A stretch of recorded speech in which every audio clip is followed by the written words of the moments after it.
Radio صدائے حریت جموں و کشمیر آپ سے مخاطب ہے محمد طارق اپڈیٹس کے ساتھ۔ اقوام متحدہ کی جنرل اسمبلی میں پاکستانی وزیر اعظم کی جانب سے مسئلہ کشمیر کا فوری حل تلاش کرنے کی ضرورت پر زور دینے کے بعد اب جنیوا میں جاری اقوام متحدہ کی انسانی حقوق کونسل کے اجلاس کے موقع پر انسانی حقوق کی عالمی تنظیموں کی جانب سے ایک احتجاجی کیمپ کا انعقاد عمل میں لایا گیا ہے، جس پر اویزاں قد اور پوسٹر دنیا بھر کے ممالک سے آئے ہوئے سفارتکاروں، انسانی حقوق کے عہدیداروں اور سول سوسائٹی کے اراکین کی توجہ مقبوضہ کشمیر میں جاری بھارتی مظالم کی جانب مبذول کروا رہے ہیں۔ ایسے موقع پر اس طرح کا احتجاجی کیمپ خاص اہمیت کا حامل ہے۔ اس موقع پر خاص طور پر 3 سالہ کشمیری بچے ایاد کی تصویر، جس کے سامنے اس کے نانا کو رواں برس سوپور میں بھارتی دہشت گرد فوجوں نے بے رحمی سے شہید کیا، بھارت کا گھناؤنا چہرہ دنیا کے سامنے پیش کر رہی ہے۔ پاکستانی وزارت خارجہ نے گلگت بلتستان سے متعلق بھارت کی جانب سے غیر ضروری اور غیر ذمہ دارانہ بیانات کو مسترد کرتے ہوئے انہیں جھوٹا اور من گڑت قرار دیا۔ ترجمان نے کہا کہ بھارت مقبوضہ جموں و کشمیر پر اپنا غیر قانونی قبضہ ختم کرے۔ 73 برسوں سے بھارتی مظالم کے باوجود کشمیری عوام کی مزاحمتی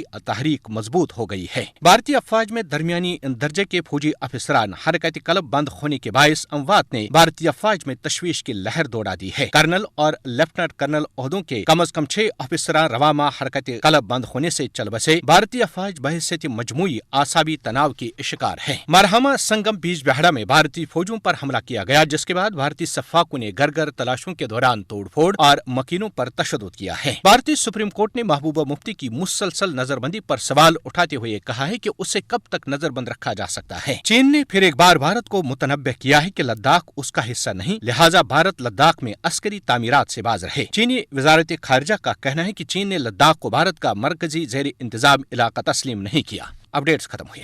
آزادی ہر فرد کا بنیادی حق ہے اور پوری مہذب دنیا قوموں کے اس اولین حق کو تسلیم کرتی ہے اور اس کے حصول کے لیے ہر طرح کی جدوجہد کو جائز و فائق قرار دیتی ہے۔ اقوام متحدہ کا چارٹر بھی اس پر گواہ ہے، لیکن صد افسوس کہ آج بھارت میں ایک ایسا جنونی ٹولہ براجمان ہے جو مطالبہ آزادی کے پاداش میں کشمیری عوام پر مظالم کے پہاڑ توڑ رہا ہے۔ مودی سرکار آج کشمیری عوام کو اس بنیادی حق سے محروم رکھنے کے لیے نازی اور اسرائیلی طرز کے غیر انسانی حربے آزما رہی ہے۔ یہاں 10 لاکھ کے قریب بھارتی فوجی تعینات ہیں، جنہیں کشمیری عوام کو جکڑنے کے لیے ہر طرح کے کالے قوانین اور جدید اسلحے سے لیس کیا گیا ہے اور کشمیری عوام کی منفرد شناخت اور تہذیب و تمدن مٹانے کے لیے نئے ڈومیسائل قوانین کا سہارا لیا جاتا ہے۔ حقیقت یہ ہے کہ آج ہندو انتہا پسند سرکار کو اس بات کی کوئی پرواہ نہیں ہے کہ مقبوضہ جموں کشمیر کے لوگ جیتے ہیں یا مرتے ہیں، یہاں کی اقتصادیات مستحکم ہوتی ہے یا تباہ ہو جاتی ہے اور یہاں کے جنگلات، آبی وسائل اور ماحولیات کو تحفظ فراہم ہوتا ہے یا پھر وہ ختم ہو جاتے ہیں۔ انہیں صرف اور صرف اپنے جبری قبضے کو مضبوط بنانے کی فکر ہے اور وہ اس کے لیے کسی بھی حد تک جانے کے لیے تیار ہیں۔ تاہم مودی سرکار کی نسل پرست سوچ آج پوری دنیا پر عیاں ہو چکی ہے اور دنیا کے ہر اہم فورم پر کشمیری عوام کے حق آزادی کو دبانے کے لیے بھارتی حکمرانوں کے مکرو عزائم اور کالے کرتوتوں کا تذکرہ ہو رہا ہے۔ بھارت کے جنونی ٹولہ پر یہ حقیقت واضح ہونی چاہیے کہ عوام کی امنگوں اور خواہشات کو بندوق کے نوک پر زیادہ دیر تک دبانا ممکن نہیں ہوتا، اور اگر ایسا ہوتا تو پھر آج کوئی بھی قوم دنیا میں آزاد نہ ہوتی۔ کشمیری عوام بھارت کے جور و ستم اور غلامی کی زنجیروں سے آزاد ہونے کے لیے اپنے خون کا آخری قطرہ تک بہانے کے لیے تیار ہیں۔ انہیں اپنی سرزمین پر ایک لمحے کے لیے بھی بھارت کا جابرانہ تسلط قبول نہیں ہے۔